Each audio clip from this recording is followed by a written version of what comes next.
Welcome to the stage, David Bull.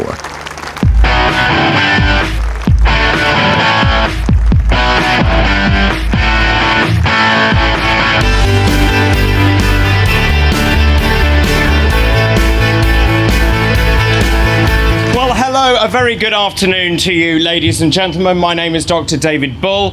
I am a medical doctor, I'm a television presenter, and I am a very passionate campaigner.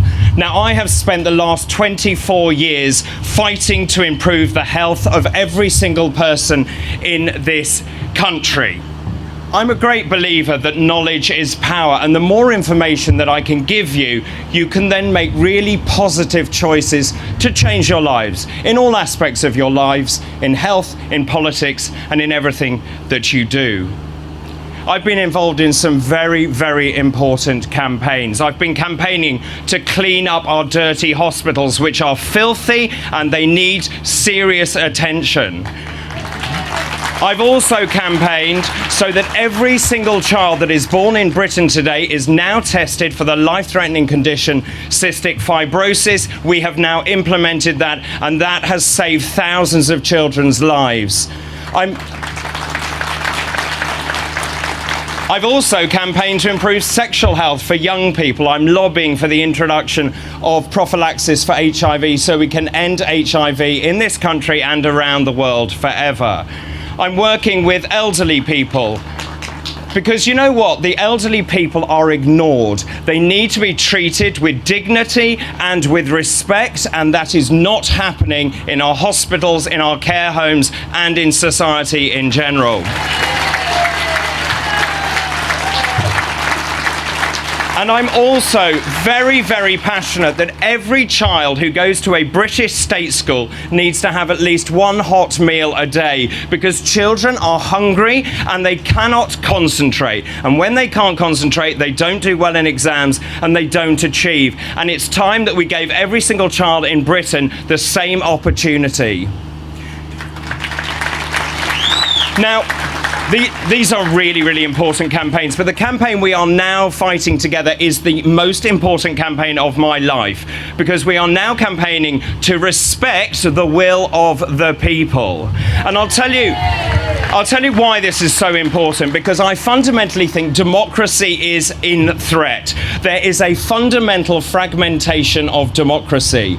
And you know, here in the Northwest, people are livid. There is such anger at what is going on, and it is going across the political spectrum. It doesn't matter where you previously thought you were from, whether you were Tory, Labour or Lib Dem. This is about everyone. We are fighting to have our wishes respected. Now, many of my friends are Remainers, and they say, well, you didn't know what you were voting for.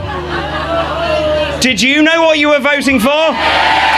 Yes, you did. We were leaving the EU, we were leaving the single market, and we were leaving the customs union. You know, it was very, very simple that we were doing those things. Sorry. Do you know, the other thing is that it really struck me at the time of that was that politicians of all sides said they would respect the result of the referendum. And have they done that? No, they haven't. So what happened? Well, we had a vote. We had the largest ever democratic vote we have ever seen. 17.4 million people voted to leave. That's over 30 million people voted. And here in the Northwest, something like 3.5 million people voted to leave. And I remember the night of the election where David Dimbleby actually said, and that's it, we are out. Yes. We thought we'd won. Yes. But have we left? No. 3 years later, we have not left. And that's because the politicians in Westminster are desperate for us not to leave, and they are doing everything in their power to ensure that we do not leave the institution. Now, Theresa May has said, no deal is better than a bad deal, repeatedly. This is not a bad deal. It is a shocking deal. It's a terrible deal. It's a deal that if it approached you in the street, you would run away from. It is a terrible deal indeed. She's already brought it back 3 times to the House of Commons. I think, as you heard from Richard, the European elections were so terrible that she will try and get something cobbled together and bring it back again. The definition of insanity is doing the same thing over and over again and expecting a different result.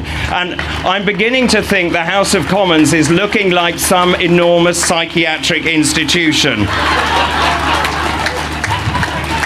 I want to say something very quickly about medicine. I know time is short. You know, there's a lot of misinformation and people saying that actually if we go to a WTO clean Brexit, there'll be no medicines. The health service won't cope. There'll be no drugs, no antibiotics, and we're all going to get some terrible disease.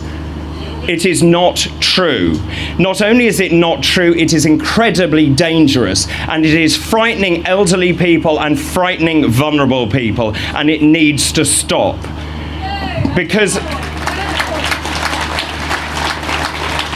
medicine, I'll explain why. Medicine is global and it is incredibly flexible. And here are 5 quick points you need to know about healthcare. The trade with Europe is bilateral. We import stuff from Europe, we export stuff from Europe, we trade under European standards, so therefore a deal is very easy to do. Secondly, big pharmaceutical companies have footprints both in the EU and in the UK, so it's not an issue. The media also don't tell you that we make drugs in this country, and we have some of the biggest pharmaceutical companies in this country. But we should be looking bigger than Europe. We should be looking around the world. Let's take India. India makes now 1/3 of the world's generic medicines. By 2050, they will make half of the world's medicines. India, places like Israel, and that very small country called the United States make medicines. So medicines are not an issue. And if the EU says to us, well, actually, we're not going to trade with you, and they have some sort of hissy fit and take their football and walk off the pitch, we will take our football and go and trade with the United States and buy in blood and immunizations and the drugs that we need.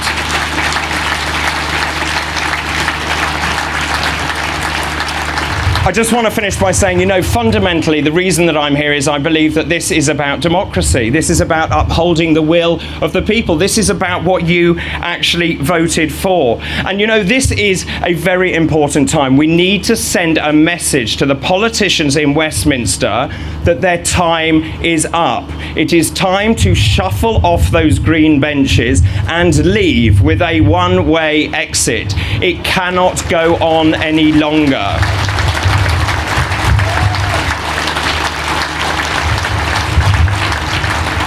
This really, and I can't emphasize this enough, is such a pivotal moment in the history of this country, because we are fighting for a free, independent, self-governing country. And you know what? With your help, we will win.